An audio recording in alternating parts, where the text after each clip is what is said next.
Halo,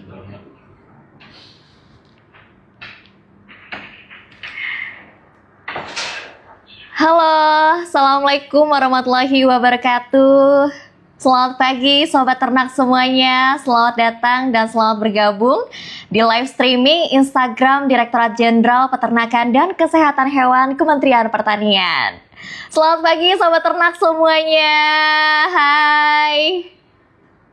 Oke, senang sekali bersama aku Vika yang menemani Sobat Ternak semuanya selama 30 menit ke depan.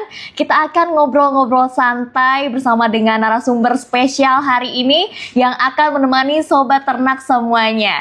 Jadi bagi Sobat Ternak yang punya pertanyaan, yang ingin menanggapi, yang ingin memberikan komentar, bisa langsung menyiapkan pertanyaannya karena kita akan ngobrol-ngobrol bersama dengan Kepala Balai Bifet Bukit Tinggi. Sebelum kita memulai ngobrol-ngobrol santai dengan Pak Balai dan saya undang langsung di live streaming kita pada hari ini, aku mau sapa-sapa Sobat Ternak dulu semuanya nih. Hai Sobat Ternak semuanya, datang dari mana aja nih hari ini nih? Ada dari Sumedang, halo Sumedang. Ada dari Maros, wah luar biasa Maros join hari ini, terima kasih Maros. Nanti next kita akan live juga sama Maros, nantikan ya Sobat Ternak semuanya ya. Ada datang dari Semarang, wah luar biasa. Ini ada Dahersya, ini selalu stay tune untuk join di live streaming di Jen PKH, pastinya di program Jaga Ternak. Oke, Sobat Ternak semuanya, setiap hari Direktorat Jenderal Peternakan dan Kesehatan Hewan hadir menemani Sobat Ternak semuanya. Ini merupakan komitmen kami untuk melakukan penderasan informasi dan juga komunikasi, mendekatkan kepada Sobat Ternak semuanya untuk bisa berinteraksi langsung kepada narasumber yang pastinya keren, ahli di bidangnya dan pastinya sangat kompeten. Dan kita selalu hadir memastikan Sobat Ternak untuk mendapatkan informasi secara merata, terupdate, dan pastinya nggak cuma terkait program dan juga capaian pemerintah, melainkan kita juga selalu memberikan informasi-informasi terupdate terkait peternakan dan juga kesehatan hewan di Indonesia, dan pastinya terkait juga isu-isu yang terkini yang tengah berkembang di masyarakat. Halo Sobat Ternak semuanya, sudah siap untuk kita hadirkan narasumber kita pada hari ini? Ada yang bertanya, PKH apa ya? PKH adalah singkatan dari Peternakan dan Kesehatan Hewan. Nah, Sobat Ternak semuanya juga dipastikan nih tidak salah akun Instagram. Walaupun misalkan merasa, oh salah ternyata PKH-nya PKH yang lain, tetapi Sobat Ternak juga boleh banget untuk mengikuti live streaming kita setiap hari untuk pastinya update selalu seputar dunia peternakan dan kesehatan hewan di Indonesia. Menyala, terima kasih. Oke Sobat Ternak semuanya, langsung aja hari ini kita akan membahas terkait penyakit mulut dan kuku, percepatan pengendalian penyakit mulut dan kuku atau PMK di Sumatera Barat, Riau, Jambi, dan juga Kepri. Namun sebelum kita memulai, saya ingin menyampaikan dua artikel terbaru yang pastinya berada di wilayah Sumatera Barat. Dilansir dari Antara Sumber perketat pengawasan lalu lintas ternak untuk antisipasi PMK. Informasinya bisa saya sampaikan, pemerintah provinsi atau Pemprov Sumatera Barat atau Sumbar memperketat pengawasan lalu lintas hewan ternak dari luar provinsi. Hal itu untuk mengantisipasi penyebaran penyakit mulut dan kuku atau PMK di ranah Minang.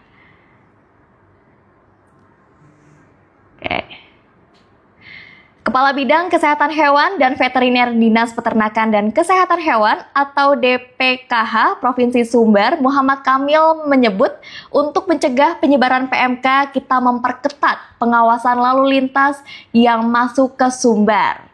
Pengetatan pengawasan tersebut mengingat tingginya angka penyebaran PMK sejak 1 November 2024 hingga 12 Januari 2025 yang mencapai 103 kasus dan 770 ternak teridentifikasi sakit. Dan khusus untuk di Kabupaten Kepulauan Mentawai, dinas terkait menghentikan distribusi sapi, kerbau hingga babi terhitung mulai bulan Mei 2022 hingga menjelang Hari Raya Idul Adha 2024. Namun pasca terbitnya aturan baru DPKH, Sumbar kembali mengizinkan distribusi ternak dengan pengawasan yang ketat. Wah, ini sangat luar biasa. Dan selanjutnya ada artikel yang masih kita rilis dari Antara Sumber. 11 sapi alami PMK di Pariaman dinyatakan sembuh. Wah, ini merupakan narasi dan juga berita positif nih untuk Sobat Ternak. 11 ekor sapi yang mengalami gejala penyakit mulut dan kuku atau PMK di Pariaman, Sumatera Barat dinyatakan sembuh setelah menjalani perawatan intensif dari peternak. Selain peternak memberikan obat tradisional, kami juga memberikan obat-obatan dan disinfektan guna meminimalisir penyebaran PMK, kata pelaksana tugas Sekretaris Dinas Pertanian Pangan dan Perikanan Kota Pariaman Marini Jamal di Pariaman. Ia mengatakan karena perawatan yang dilakukan selama 1 pekan hingga 11 ternak sapi yang berada di Desa Pungguang, Ladiang itu dinyatakan sembuh dan PMK tidak menyebar ke ternak berkuku belah lainnya di Pariaman. Ia juga menyampaikan cepatnya penyembuhan ternak karena peternak sudah mengetahui cara mengatasi ternak yang mengalami PMK dengan memberikan ramuan obat tradisional. Ia juga menyampaikan meskipun Pemkot Pariaman tidak menerima laporan adanya ternak lainnya yang mengalami PMK, namun pihaknya tetap mengingatkan peternak di daerah itu tetap waspada khususnya saat membeli ternak baru. Wah, ini luar biasa sekali, ini merupakan semangat baru untuk kita semua untuk meredam, mencegah kembali merebaknya wabah PMK di Sumatera Barat. Oke, langsung saja Sobat Ternak, pastinya sudah tidak sabar lagi, kita akan mengundang langsung Bifet Bukit Tinggi. Selamat pagi, Bifet Bukit Tinggi. Selamat pagi Pak Kabalai, Bapak Dr. Hewan Tangguh, Kepala Balai Veteriner Bukit Tinggi. Apakah sudah bisa bergabung bersama kami? Oke, siap. Oke, halo. Wah, Pak Kabalai. Selamat pagi, Mbak Vika. Wah, pagi Pak Kabalai luar biasa. Ada di lapangan pagi ini. Ya, ada di kandang sapi peternak di Kota Payakumbuh nih, Mbak Vika. Oke, luar biasa Pak Kabalai. Pak Kabalai, sebelum kita ngobrol-ngobrol lebih jauh lagi terkait pengendalian penyakit mulut dan kuku atau PMK di Sumatera Barat, boleh dong Pak ceritakan sedikit apa sih sebetulnya kegiatan atau keseharian Bifet Bukit Tinggi, Pak? Oh, baik, Mbak Vika. Jadi, perkenalkan saya Tangguh Pitona, Kepala Balai Veteriner Bukit Tinggi, eh, yang pada hari ini pas 2 bulan, 13 Februari. Jadi pas hari ini 2 bulan, saya menjabat sebagai Kepala Balai Veteriner Bukit Tinggi. Jadi seperti balai veteriner yang lainnya, bahwa kegiatan yang sehari-hari dilakukan oleh balai veteriner Bukit Tinggi adalah kami melakukan pengujian penyakit hewan yang berasal dari sampel-sampel atau spesimen-spesimen yang dikirimkan oleh dari berbagai kalangan, baik peternak maupun dari dinas di wilayah kerja Balai Veteriner Bukit Tinggi. Di samping itu juga kita juga melakukan surveillance, investigasi dan penyidikan terhadap kejadian penyakit atau laporan-laporan kasus di Balai Veteriner Bukit Tinggi. Dan seperti diketahui bahwa Balai Veteriner Bukit Tinggi ini mempunyai 4 wilayah kerja atau 4 provinsi, yaitu di Provinsi Sumbar sendiri, Provinsi Jambi, Provinsi Riau, Bengkulu, dan di Kepulauan Riau. Begitu Mbak Vika. Oke, terus pelayanan apa aja nih Pak yang biasanya diberikan kepada masyarakat? Pelayanan yang diberikan di masyarakat tentunya karena core business kita ada di bagian pencegahan dan pengujian penyakit. bahwa yang kita berikan ke masyarakat adalah melakukan pengujian diagnosa penyakit, Mbak Tika. Ya, segala jenis penyakit dan kami melakukan itu. Kami itu juga beberapa kali kita juga melakukan pembinaan atau kesempatan pada teman-teman mahasiswa yang melakukan kerja praktek di kami, magang di tempat kami. Itu Mbak Tika, utamanya seperti itu. Baik, Pak Kabalai. Pak Kabalai, ini kan lagi di kandang. Aktivitasnya apa nih tadi pagi nih? Uh, sebelum memang di hari ini, di hari Senin sampai hari Kamis itu ada jadwal vaksinasi di Kota Payakumbuh. Jadi pas hari kemarin juga kami lakukan vaksinasi di Kota Payakumbuh dan hari ini kita vaksinasi kita lanjutkan di Kota Payakumbuh. Jadi kami dengan teman-teman dinas yang ada di sana akan melakukan vaksinasi. Tentunya nanti selepas kita lakukan misalnya. Memang live ini apa namanya kami minta izin sama teman-teman dinas dan rupanya teman-teman dinas antusias mungkin bisa dicek di sana. Ya. Halo Bapak Ibu semuanya. Halo. Ya Mbak Vika. Baik, Pak, lalu gimana nih Pak, kondisi terkini terkait penyebaran PMK di Sumatera Barat, pastinya dan juga Riau, Jambi, dan juga Kepri. Boleh dong Pak dilaporkan sedikit kepada kita?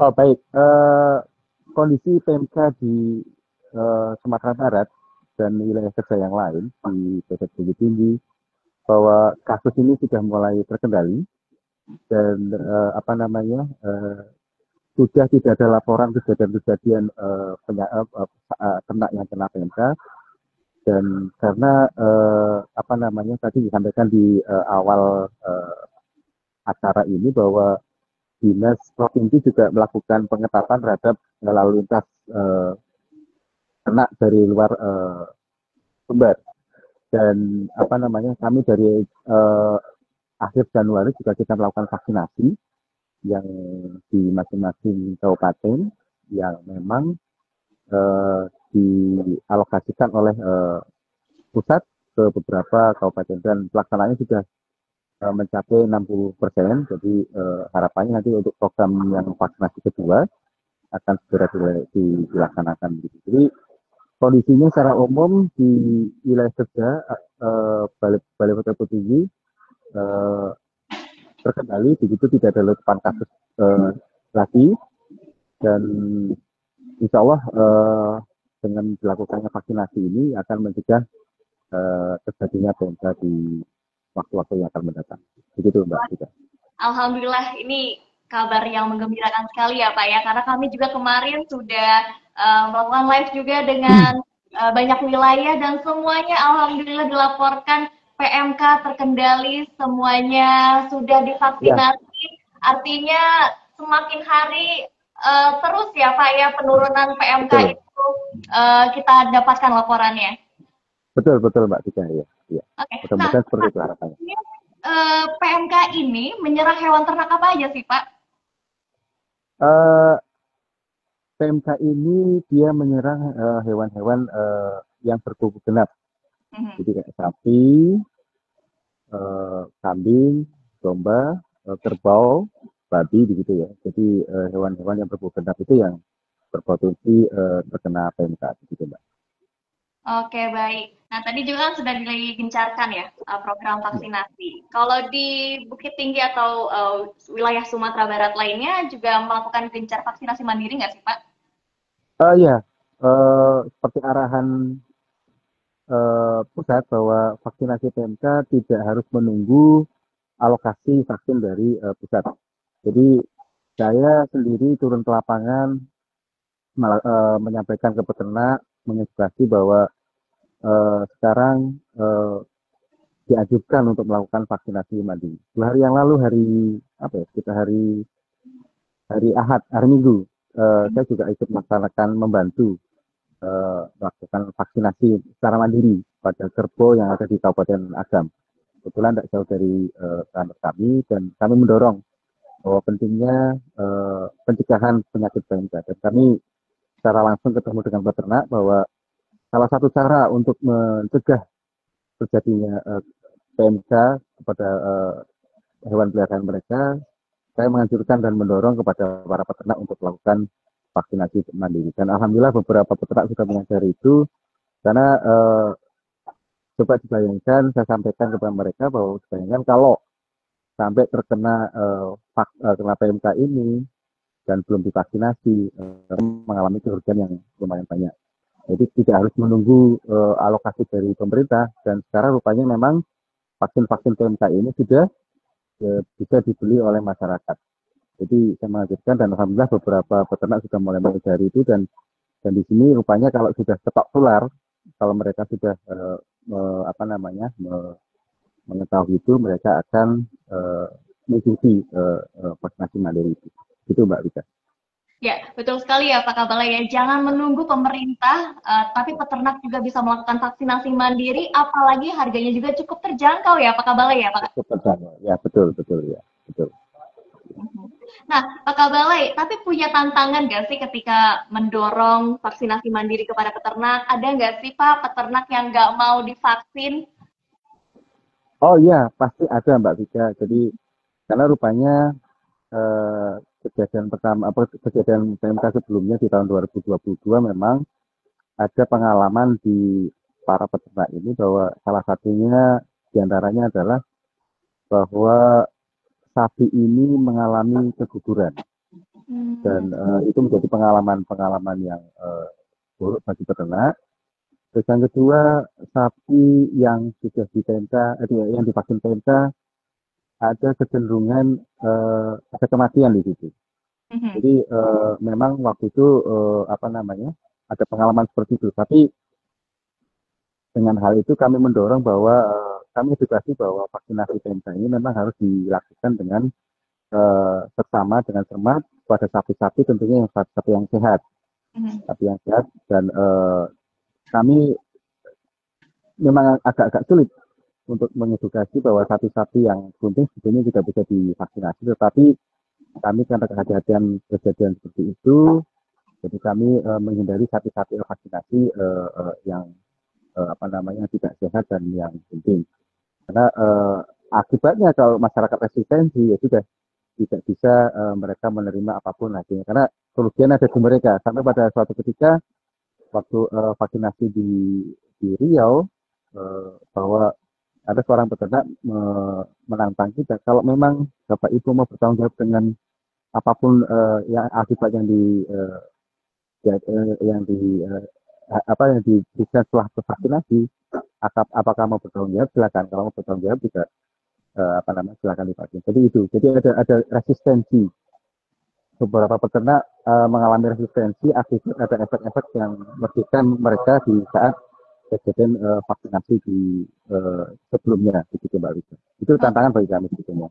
Artinya perlu sekali ya pendekatan khusus kepada peternak, tidak bisa langsung memaksa peternak untuk melakukan vaksinasi. Kita harus sedikit pendekatan lebih dalam lagi ya Pak ya, agar mereka mau melakukan vaksinasi pada hewan ternaknya. Tentu hal ini juga demi melindungi ternak-ternak kesayangan mereka.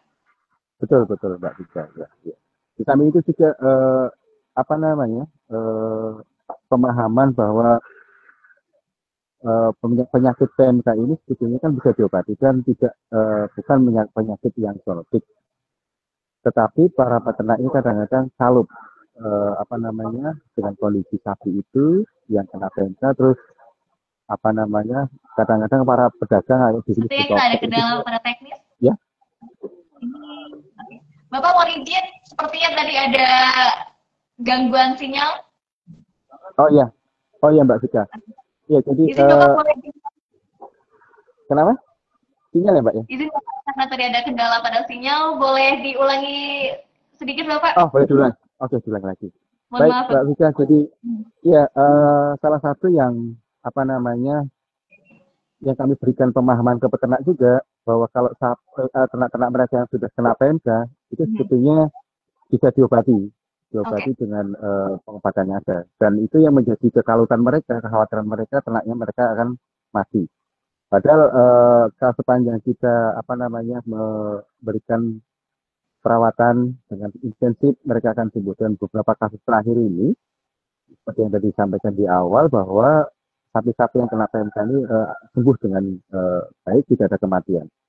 Dan hal ini kadang di apa di apa diberi kesempatan bagi para pedagang untuk mempengaruhi peternak itu agar sapinya dijual. Dan itu sebetulnya kami pelan-pelan memberikan edukasi ke peternak bahwa tidak usah takut bahwa PMK ini bisa diobati. Begitu, Mbak. Terima kasih, Mbak. Dan jangan takut untuk melakukan vaksinasi dan juga jangan Betul. khawatir berlebihan ya Pak terkait adanya virus Betul. PMK ini karena PMK ini Betul. bisa diatasi. Sesuai dengan jargon dan semangat Pak Dirjen bahwa PMK ini pasti bisa kita atasi dengan baik dan maksimal. Begitu ya Pak ya? Betul, Mbak Tika. Ya. Bapak, ini ada pertanyaan dari netizen dengan nama Instagram kettlespot.id. Sapi bunting apakah boleh divaksin Pak?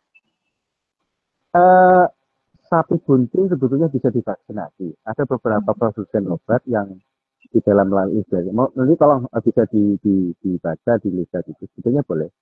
Dan beberapa penyedia vaksin juga mengatakan bahwa vaksinasi sapi bunting bisa diobati, divaksin. Tetapi ada juga yang tidak menganjurkan sapi bunting tidak divaksin. Tinggal nanti produsen mana yang mencatatkan itu bisa dipelajari, dilihat di situ apakah vaksin yang mereka produksi bisa diaplikasikan untuk sapi-sapi bunting. Begitu, Mbak.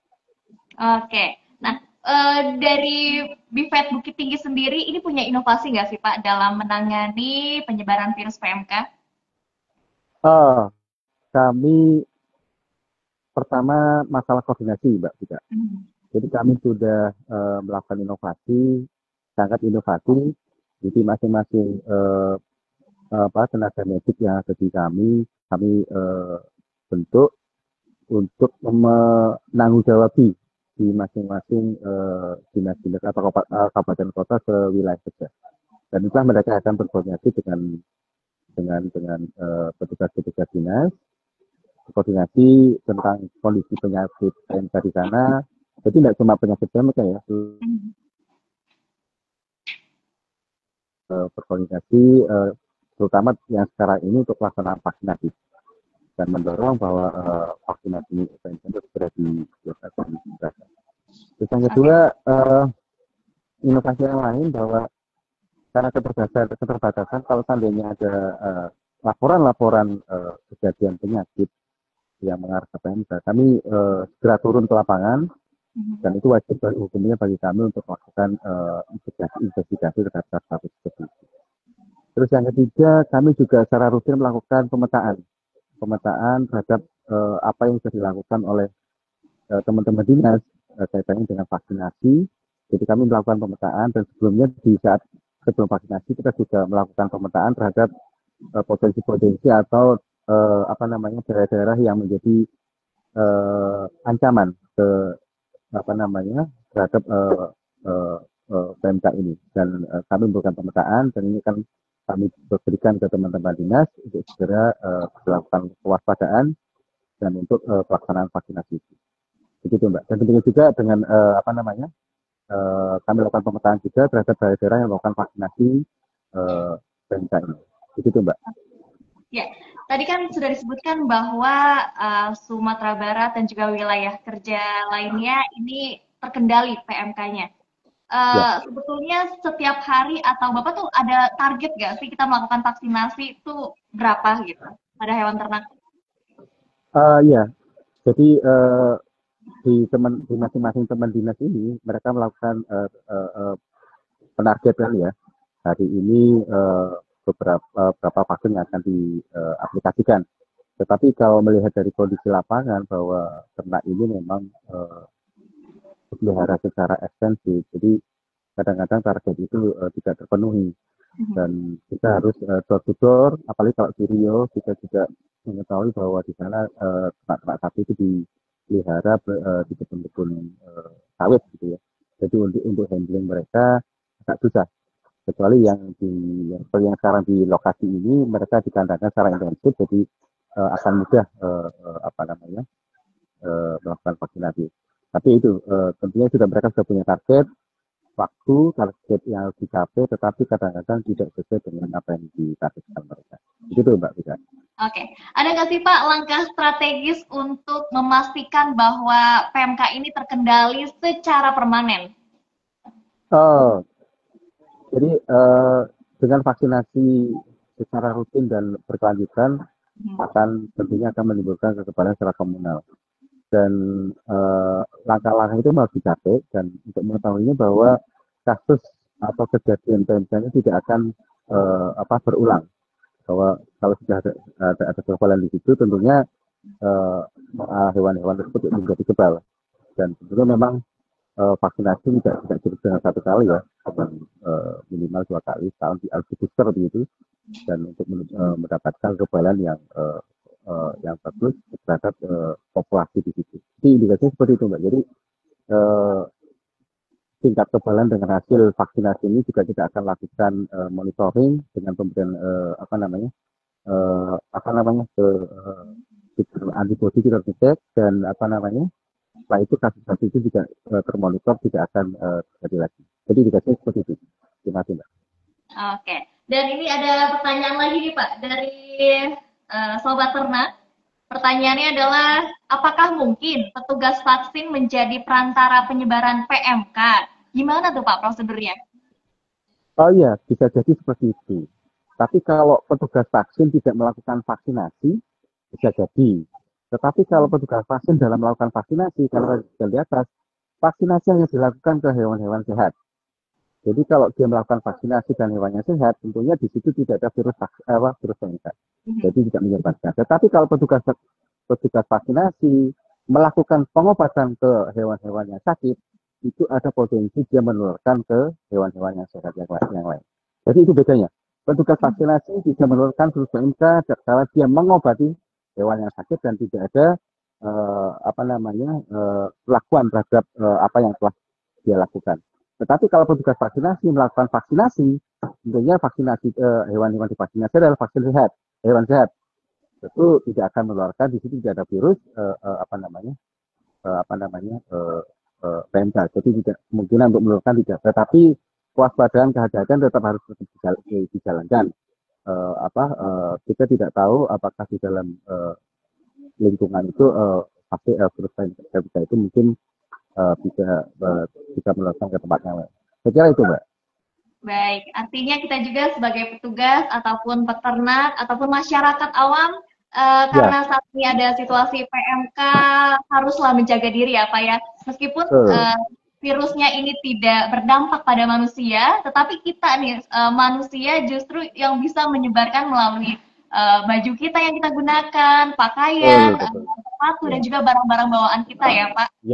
Iya betul Mbak. Oke, baik, terima kasih Pak Kabalai atas informasinya. Namun sebelum kita akhiri dan mendengarkan pesan terakhir dari Pak Kabalai, izinkan saya untuk menyampaikan laporan pengendalian penyakit mulut dan kuku per hari ini ya Pak. Baik Mbak Vika ya. Oke, ya. Oke Sobat Ternak, berikut adalah laporan harian pengendalian dan penanggulangan PMK, situasi PMK sejak 28 Desember 2024 sampai dengan 11 Februari 2025.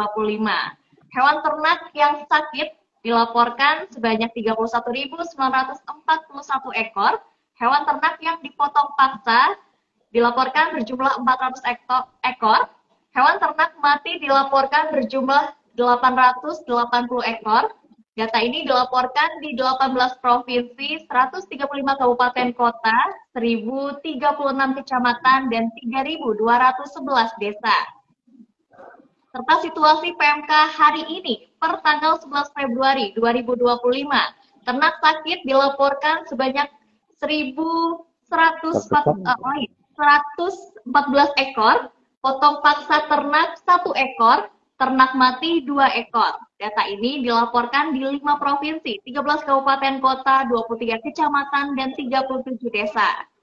Serta upaya pengendalian PMK per tanggal 28 Desember 2024 hingga 11 Februari 2025, pelaksanaan vaksinasi sebanyak 697.092 dosis, disinfeksi dilakukan di 1.414 lokasi, Investigasi dilakukan di 1.103 lokasi, edukasi di 2.116 titik, pengobatan dilakukan pada 19.686 ekor ternak. Hal ini dilakukan di 29 provinsi, 310 kabupaten kota, 2.288 kecamatan, dan 6.748 desa. Sumber ini berasal dari Istiknas. Oke, Sobat Ternak, tanpa perlu berlama-lama lagi, langsung saja kita dengarkan pesannya dari Pak Kabalai Bifet Tinggi, Bukit Tinggi, tentang bagaimana nih Pak himbauan kepada peternak dan juga sobat ternak lainnya.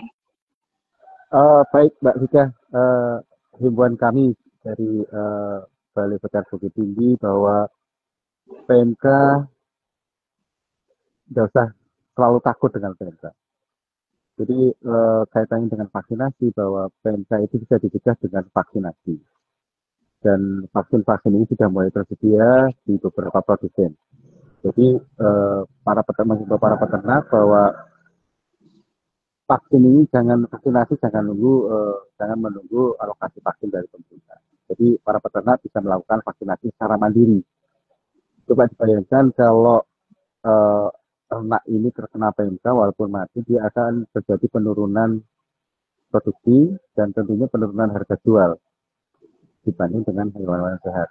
Dengan nominal satu kali vaksinasi tidak berapa, diharapkan kepada para peternak melakukan vaksinasi secara mandiri. Dan yang kedua, bahwa sapi-sapi atau hewan-hewan ternak yang sudah terkena PMK itu bisa diobati. Memang perlu waktu yang lama. Tidak dengan segera diobati, dan tidak jarang dari laporan-laporan kasus yang adanya kematian. Nah, karena kematian itu mungkin penanganannya kurang cepat. Jadi tidak usah takut apabila pedagang menakut-nakuti sapi sekalian bahwa sapinya harus segera dijual. Tapi dengan yakin bahwa sapi-sapi yang sakit bisa diobati dan kembali sembuh. Dan apabila ada kejadian kasus, segera laporkan ke dinas terkait dan melalui hotline yang ada di tempat-tempat untuk pelaporan PMK. Dan tetap semangat bahwa PMK bisa kita kendalikan, dan lebih jauh PMK bisa kita musnahkan dari bumi pertiwi ini. Semangat, tetap semangat, sehat selalu. Nah, begitu Mbak. Terima kasih Pak Kabalai. Nah, itu dia Sobat Ternak. Jika Sobat Ternak menemukan tanda-tanda Sobat Ternak mengalami penyakit mulut dan kuku, Sobat Ternak bisa menghubungi hotline kami di nomor 0811-1182-78892. Itu adalah nomor WhatsApp kami. Jika Sobat Ternak menemukan tanda-tanda gejala PMK, bisa langsung melaporkan, dan kami petugas bisa langsung mendatangkan lokasi kejadian. Terima kasih sekali lagi Pak Kabalai atas informasinya, atas edukasinya, dan juga pengalaman pentingnya yang sudah di-share ke kita semua. Semoga bermanfaat, dan pastinya kita sangat optimis bahwa PMK bisa diatasi dan semakin terkendali. Baik, terima kasih sama-sama Mbak Vika. Dan salam sehat, salam dari Bukit Tinggi yang mantap, luar biasa. Corona. Ya. Terima kasih Pak Sobat. Terima kasih semuanya. Terima kasih Pak Kabalai. Kita akhiri. Wassalamualaikum warahmatullahi wabarakatuh. Kita berjumpa lagi. Waalaikumsalam warahmatullahi wabarakatuh.